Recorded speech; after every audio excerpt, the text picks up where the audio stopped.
in the days to come. The Russian ambassador introduced a draft Security Council resolution calling for a ceasefire and an end to all hostilities and acts of terrorism. He said the current violence must be seen in the context of Israel's illegal occupation and the failure of the US-led peace process. The root causes of this situation are of critical importance. Our Western colleagues do their best to promote the narrative that the current escalation happened out of the blue, because a band of savage terrorists attacked Israeli civilians. Late Friday, Brazil introduced a draft resolution of its own that adds a specific condemnation of Hamas's attack on October the 7th and urges Israel to rescind its evacuation order. Shia Britansi, Al Jazeera, the United Nations. Let's go to Gabriel Elizondo, who's live for us in New York. Gabe, we saw in Shihab's piece that clip from the United Nations Secretary General. It's significant that he actually, for the first time, asked Israel to rescind its order to evacuate Gazans to the south. Yeah, that's right. We've heard from the Secretary General's spokesperson in the last 24 hours saying essentially that. But the Secretary General himself has been very cautious in the words he's been using. And this was the first time that he has specifically said, in his words, as Secretary General of the United Nations, I appeal to Israel authorities to reconsider. So really trying to put the pressure on Israel to reconsider this. The Secretary General said this would be essentially a humanitarian catastrophe if this moves forward, as it has been, and it's starting to see. And it's important, the Secretary General's words, because he is essentially the custodian of international law and really international diplomacy. So we'll have to see if Israel heeds his suggestions and his warnings, if you will, and his admonition, really, to rescind this. But it appears so far Israel is not going to do that. OK, thank you for that update. Gabriel Elizondo there for us in New York. Now we can speak to Yusuf Alabada. He's a retired colonel and international security analyst. He joins us now live from Istanbul. Thank you so much for your time. It now does seem pretty inevitable that some kind of ground invasion into Gaza is going to take place by the Israeli military. I guess the question is what exactly it will look like. What are your thoughts? Yeah, you know that it is not a conventional war. It will be an urban warfare, which brings lots of dangers for the Israel armed forces. You know that urban warfare characteristics is completely different from a conventional warfare. For that reason, Israel cannot decide immediately and advance to decide for a ground operation or not, because Hamas has already make all kind of readiness for the urban warfare. And we know that Israel had lots of troubles during the invasion of Lebanon in 2006 and in 2016 at Gaza. For that reason, the invasion probably will take place just from the southern part of the Gaza city, which will divide the Gaza Strip into two different parts. So after that, Israel will try to neutralize the Hamas militants in the both sides. But that is easy to say. To carry out such kind of military plans is always bloody, especially for the Israel armed forces, because Hamas has tunnels, rockets, and improvised. Yeah, Yusuf, you are a military expert. You know more specifically about the challenges in this kind of urban warfare, as you say, especially as Hamas has this network of tunnels underneath the city. How do you prepare for something like this? I understand the Israeli military has been preparing for something like this for some years. Yeah, but making all kind of preparations will not guarantee a success to you. How Hamas has been prepared himself for such kind of issue is we should take a look at the history.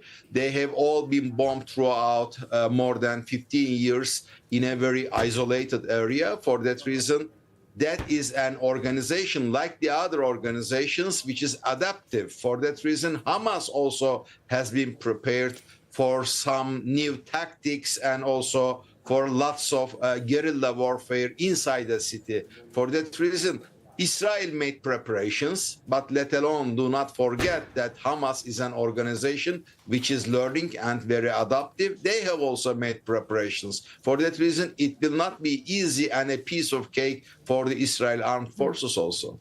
And of course, there are those 150 hostages, Israeli hostages, we believe, that are... That is another issue. Yeah, so I mean, how does that come into the calculation? Yeah, because Israel is also very sensitive for the hostages when we take a look at to the past. For that reason, we should understand that Hamas will not sit and back, and also will gain more hostages maybe because during the urban warfare, they can capture the infantry, which is walking on the street on its foot, is a bare target, not only for neutralizing for Hamas, but also at the same time for taking new hostages, which we know also from in 2006 from the Hezbollah and Israel armed forces clashes. Israel has vowed to dismantle Hamas and has singled out its political head in Gaza. How realistic a mission is this?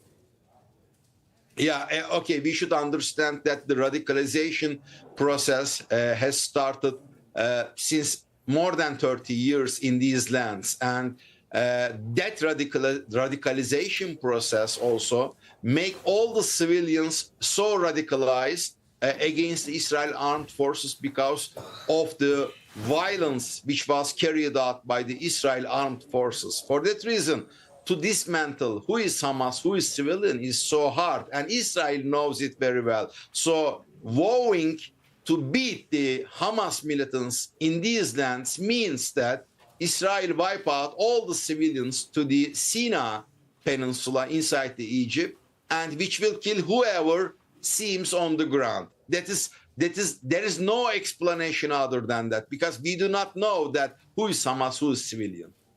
OK, thank you for your time. Yusuf Alabada, retired colonel and international security analyst, speaking to us there from Istanbul.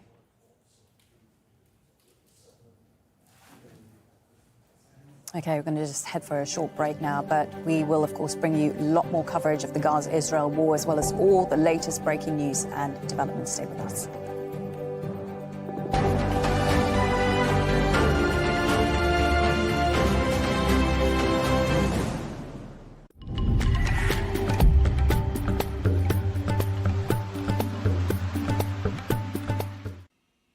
Hello there. We'll get to Africa in a moment. First to the Middle East and Levant. There's lots of settled weather to be found across southern parts of the region where the heat is dominating, and we'll see temperatures start to pick up in places like Qatar, 40 degrees Celsius there in Doha on Sunday. So above average temperatures here, but we'll see something of a cool down across the Levant as the wetter weather starts to develop on Sunday, bringing some showers and breezy conditions to the likes of Israel, the occupied Palestinian territory, Lebanon as well as Syria. If we look at the 3-day for Beirut, we'll see the temperature get knocked down well below the average there on Sunday, with thundery showers expected on Monday. Now, it is much cooler across northern parts of Africa, apart from the very northeast and the Canary Islands, where temperatures continue to sit well above the seasonal average. We are expecting some wetter weather, though, to develop across southern parts of Algeria. We've got some warnings out for thunderstorms, and thunderstorms are the story across tropical Africa. Waves of wet weather continuing to pull across the Democratic Republic of Congo Saturday into Sunday, and some very wet weather that's set to sweep into eastern areas of South Africa, dropping the temperature by 10 degrees Celsius in Johannesburg on Monday.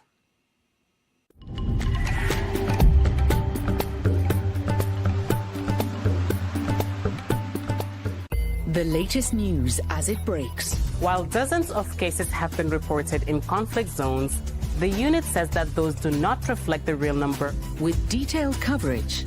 You may wonder how all of these people don't get lost in the jungles. And the reason that they don't is that they're told to follow these markers. From around the world. If I go quiet, you'd be able to hear nothing. There is absolutely no one who's left here.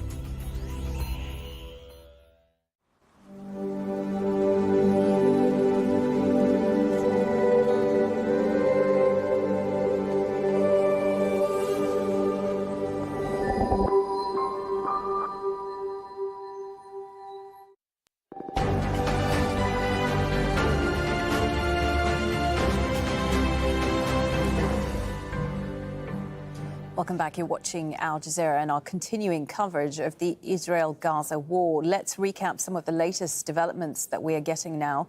Israel has ordered 1.1 million Palestinians in northern Gaza to evacuate to the south.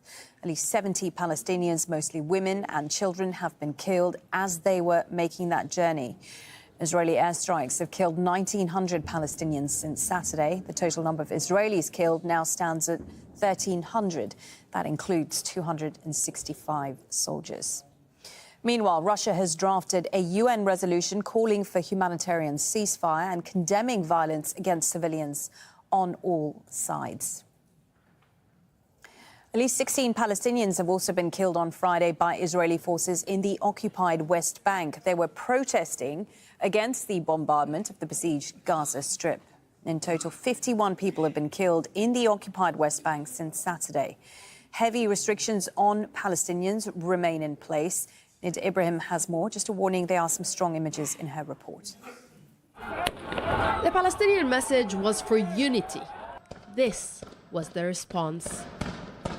Israeli forces killing several Palestinians as thousands protested across the occupied West Bank in support of Gaza. Another Palestinian was killed as he reportedly attempted